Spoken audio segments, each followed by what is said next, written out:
only was it Seggo beating Zaro, but it was Seggo's Rano beating Zaro, who is apparently, this is specifically the Miles Morales Spider-Man colored Rano, which I am a big fan of. So I'm very excited to see this. Oh yeah, we've been playing with this skin in Minnesota for a while. Shout out to Hazeldank, I think is what they're going by these days. I don't know. They've changed their tag so many times. Yeah, I still have that skin on my computer, so yeah, it's a good choice. It's a very good choice. But yeah, it looks like so we are by the way best of 5 the entire rest of the way tonight. Top 8, best of 5 here. Yep. And we have game 1 of Kusi and Seggo starting out here on Julesvale.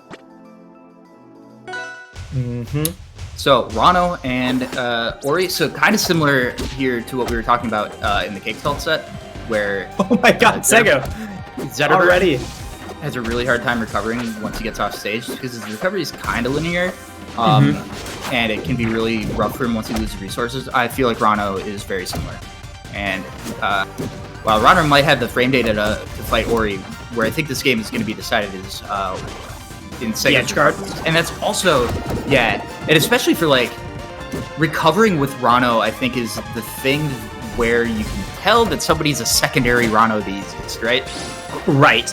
A lot of people are able to play Rano just because it's like fairly fundamental neutral. Maybe they're not getting the crazy hitfall combos, but they're able to play pretty well.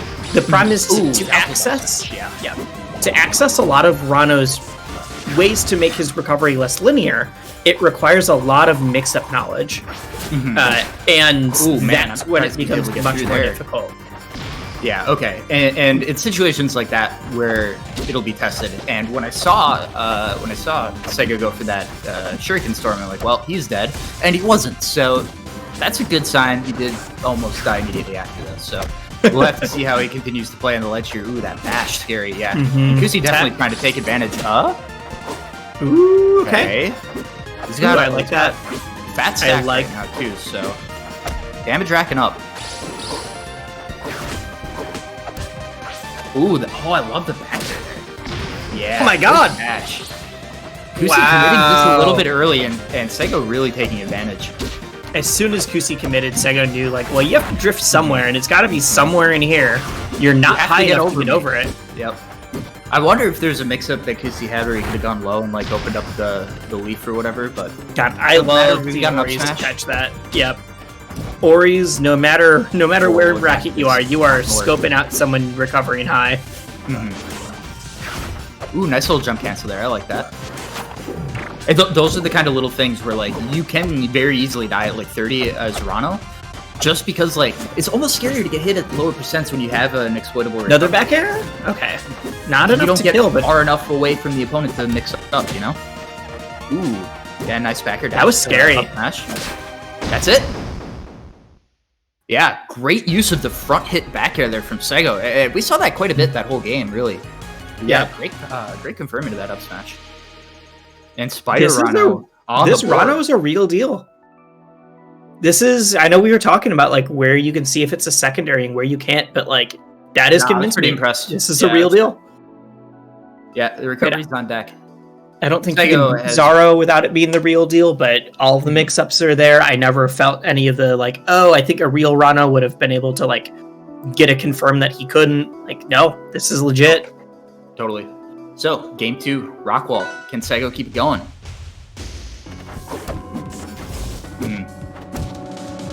Yeah, another early strong start here from Kusi. Oh god, I was ready for the bash, man. That's a little bold. That's a little bold on like the first offstage interaction of the game, I know, but it's like you really think he's brave enough to hold in right now? I mean, I feel like that's the constant question. This string though. And I love that back air to sneak him off stage because everything else was just these like ping-ponging. This is not the Seggo that I know. Seggo waited on the ledge for that so well. That was great. Like, one of the things that I've always felt about Seggo is that, like, his one speed was always, like, really fast. And sometimes to his detriment. But like being able to shift up speed is a really important way of mixing people up too. The mistake that I always make as Rano is I overextend trying to get that edge guard, and just the fact that he like went off ever so briefly and just came back on. Oh man, such a smart ledge play. But while I've been praising that, Kusi's gone ahead and evened this game up. Just a couple quick. Oh, now you're off stage. Uh-oh. Boom. Did he land? Bash? He did land. No. Yeah. Okay. Yeah, it could have gone for that, but it's so scary going for an offstage. I do not blame him at all. No, you don't want to do that when your opponent got the resources back. That's the kind of thing that you might do if you didn't see that he actually landed. But he got the upper strings, and we see why Kusi likes this stage. It's kind of a damned if you do, damned if you don't situation with the triple up air there. Okay. Oh, I wonder if that was supposed to be a match, but instead he got an up strong there from Seggo and catches a bad air dodge. Doesn't get the up tilt.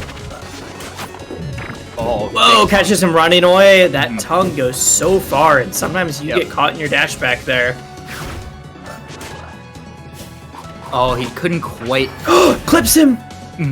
I like the mix-ups, but again, it's just not quite enough. Dash back forward smash too strong there, and like, oh man, the catch is pretty much every option except like neutral jump, and you can't punish the forward smash off the neutral jump. So good stuff from Kusi, keeping it safe, giving himself the best chance to win that game and even up the set.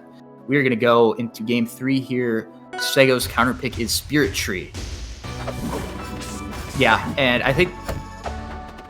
You know, this is interesting because I feel like Seggo is going to be facing the same exact issue that seemed to be kind of his bane there at the end of game 2, where like you get put on the edge and you don't have enough space to DI. Seggo! Yep, whatever. Seggo! Dixie, that's fine too.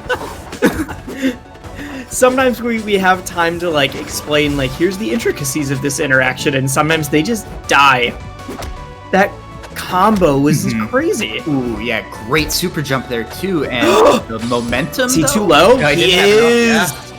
Oh my god, 2 very quick stocks. We're only 40 seconds into this game, and Seggo is sitting right now, pretty. Double dash attack. Okay. Meta Knight time. And feathers. Yet another offstage situation. Wow, and Seggo just has no part of like, yeah, you're gonna feather your recovery, and I don't care. Let's get this 3 stock. And that was every pretty clear give up there from Kusi at the end. Yeah, cannot blame him. Everything that Kusi was trying to get off stage just was being stuffed by Seggo. Was that sub a minute? I didn't quite see. I think so. It was close. It was very close, but I'm pretty sure that was sub 1 minute 3 stocks. Wow. So Kusi needs to stop this bleeding right now, and he'll be taking it to Ethereal Gates. This is a best of 5, so Seggo's not home clear. But man, are we really gonna have Seggo's secondary in winners finals? Yeah, I felt like a 300-person bracket. You know, I mean, I'm gonna say if you main Crag, it's smart to be thinking about doing this. You think so? Yeah, especially for a matchup like this. This matchup is the one where I'm like, I think you should have something else. Yeah, I think Crag can do it in pretty much all the other ones. This one and maybe like a couple of the other light characters are a little rough, but doable. But at this point, like, if your Rano's this good, yeah, exactly. If your Rano is this good, calls him out, doesn't get the kill though. And my worries about the recovery being too linear have been completely, completely like fixed. Like I'm not concerned about that at all with Seggo's recoveries anymore. Well, I think what we were saying is that if it is a secondary, this is a character that until you learn a lot of the mix-ups, it feels very linear. When you know the mix-ups, you're fine, and you look. Seggo's fine. Gets the bubble, gets up, gets it back here. Wow. Gets on stage and then gets the kill pretty early, too. Living to 155. I think Kusi's going to be a little frustrated with that one when he watches it back, though. There's been a couple times where he's picked, like, I'm just going to sit here and, like, forward smash the ledge and hope it hits. Kind of not giving Seggo enough respect for his recovery. Parry. What's the punish? Okay. Yeah, he's still living. Okay, there goes the double jump. Nice tongue, yep. And Ori sometimes has a trouble comboing into his kill moves at this percent. Yeah, so this does feel a little bit different in terms of the recovery mix-ups from the other Ranos that I'm used to seeing, like a backpack, for instance. Like, backpack is way more reliant on, rather than doing what we just saw there, where Seggo went for the up-down and then double jumped out of it. Backpack typically chooses to go for more bubble, tongue latch under the bubble, and then jump cancel that. A lot of the momentum mix-ups. Yeah, it just doesn't look like Kusi is... he's having a harder time following the resources and, like, tracking them than I'm expecting, basically. But that's totally credit to Seggo. He's being pretty deceptive and mixing it up quite a bit. Ooh, okay. And he just mashes it again, yeah. And the problem is Kusi's dashing a little bit too much, and that's what makes Tongue so good. It's like if you Tongue is very good at calling out movement. Exactly. Hey. You don't just get what's the space here? out of a dash attack range kind of thing. Exactly. Yep. Oh, what a catch! Incredible stuff off that back air, and just say you are not jumping back to center. And that's not even like a specific call out for that moment. There's like 3 or 4 different times that set where we just saw it. We saw him raise up and hit that up strong, and not even out of a combo. Just calls out recovery. Well, it feels like he's taking advantage of the fact that most players would anxiously try to follow up off of those hits. And Ori can usually create reversals by trying to jump over those overextensions.